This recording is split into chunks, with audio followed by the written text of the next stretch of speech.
Don't forget where you came from. Don't forget who you're with. I mean it. I'm not joking. I am not joking. We're just a few days away from Election Day, and Biden is out here, old man yelling at people about God knows what. I'm serious. I'm not joking. You know, Biden always says, I'm serious, man. I'm not joking, man. I'm serious. People who always have to tell you that they're serious and they're not joking, people have to do that when they know that you're not taking them seriously. So the reason why Biden is always, I'm serious, man, not joking, it's because he knows people don't take him seriously. People don't take the things that he says seriously.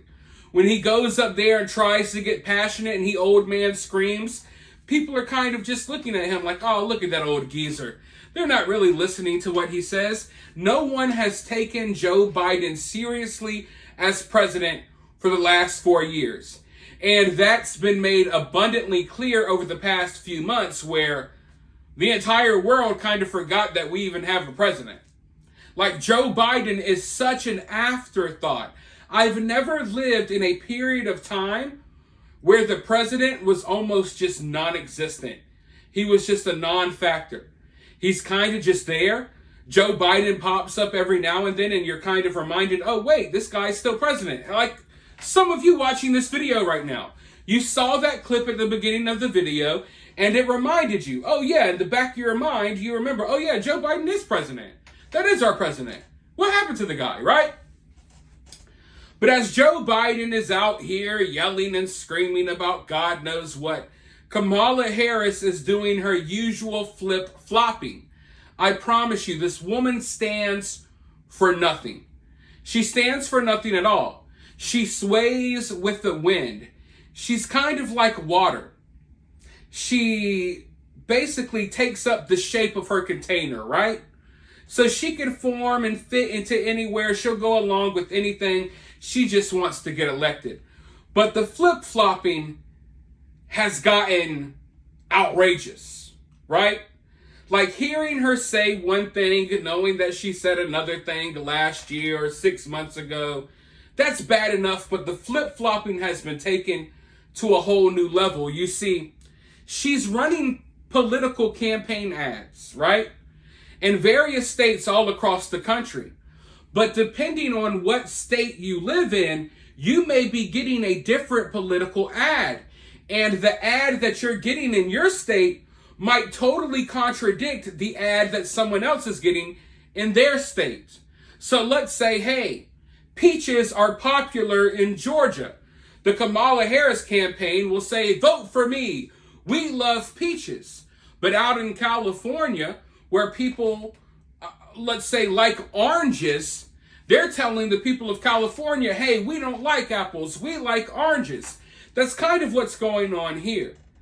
She's telling people in certain states that she's pro-Israel in her political campaign ads. You know, when she knows that this state has a high number of people living there who are Jewish, her political ads are framed in a way that she's pro-Israel. Like in places like, I believe, like Pennsylvania. Her political ads are pro-Israel in Pennsylvania. But in other places, like I believe in Michigan, her political ads are anti-Israel, more so pro-Hamas, pro-Palestine. And she's been getting caught. She's been getting caught up to the point that even CNN, and listen, I just showed you all clips of CNN blatantly lying about Trump just yesterday, just this morning. CNN is constantly lying, but sometimes, you know, one unique thing about this campaign being run by Kamala Harris, sometimes it's just like things get so bad that you can't ignore them. And when you got different campaign ads playing in different states that are basically promoting different policies, you know, it gets to a point where you can't ignore it, and CNN couldn't ignore it. CNN had to call Kamala Harris out for this, and I thought it was hilarious. Let's go ahead and watch the clip, and then I'll be right back with more. Tonight, mixed messages. A K-file investigation this hour finds Kamala Harris is targeting crucial battleground voters with vastly different messages on Gaza and Israel. This ad is running in Michigan, which has the largest Arab population in America. What has happened in Gaza over the past 9 months is devastating. We cannot allow ourselves to become numb to the suffering, and I will not be silent. All right, well, it's a very different story for an ad in Pennsylvania targeting Jewish voters. Let me be clear. I will always stand up for Israel's right to defend itself, and I will always ensure Israel has the ability to defend itself, because the people of Israel must never again face the horror that a terrorist organization called Hamas caused on October 7th. Different message. Andrew Kaczynski is out front now. So, Andrew, those obviously do sound starkly different, to say the least. Tell me more about what you found. Yeah, that's right. And this really illustrates the sort of fine line that the Harris campaign is trying to walk here in the closing weeks, closing days of this campaign on the issue of Israel. Here you have two entirely different constituencies, and they are getting two entirely different messages. There are often times these constituencies have very opposing views on this. If you are a Jewish person in Pennsylvania, you saw that ad that you're getting. You are getting that ad that talks about how strong she is in Israel. If you're a Muslim voter in Michigan, you are getting that ad on Facebook that's talking about how she won't be silent on the issue of Gaza. Now, what's really interesting here is that ad that we just played, the one that's going to Jewish voters in Pennsylvania. Now, it sort of sounds like those two clips of her talking about Israel are together, but they actually cut part of it out. Take a listen to what they cut. What has happened in Gaza over the past 10 months is devastating. President Biden and I are working to end this war such that Israel is secure, the hostages are released, the suffering in Gaza ends, and the Palestinian people can realize their right to dignity, security, freedom, and self-determination. And you've seen, too, that they cut out that portion of the ad where they talked about Gaza from her DNC speech. Those two parts were together. They sliced them. They cut that part out. Now, look, she's also getting hammered a lot on this issue by Republicans. We talked just a couple days ago about how those robocalls were airing in Wisconsin that are made to sound like they're in support of Jill Stein, talking about her position on Gaza, saying that they're highlighting her pro-Israel position, and they're sort of trying to siphon those votes away from her. So this is a really delicate issue for her. Oh, it certainly is. I mean, the Palestinian people can realize their right to dignity, security, freedom, and self-determination being cut out. It's important to notice that. All right, now you know, Kamala Harris should scare you. And I'm not saying that as an over-exaggeration. And I'm not saying that you should be personally scared of Kamala Harris. But you should be scared about how all of this went down, this whole entire process. Kamala has never been popular. She had no shot in hell at being the presidential nominee. Yet somehow, out of nowhere, they selected her. She was not voted for. They selected her, placed her there, and now she's one step away from president. Half the country is going balls to the wall to vote for Kamala Harris. They never cared about Kamala Harris 6 months ago. Kamala Harris has been vice president for 4 years. Where was this fan club? It didn't exist.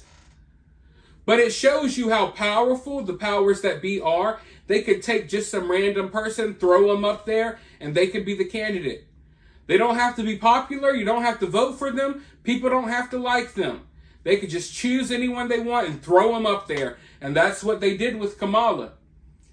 And that's why Kamala is so flip-floppy. She's not a person who gained a platform and gained support because of the policies that she preached about or the things that she wanted to do with this country. No, she never gained support organically. She was just placed there.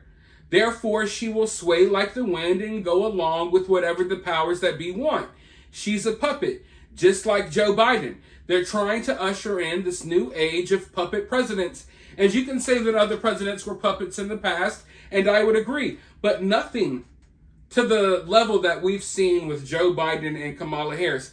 And Kamala Harris is worse than Joe Biden, because Joe Biden he had a career in politics. We kind of knew his track record.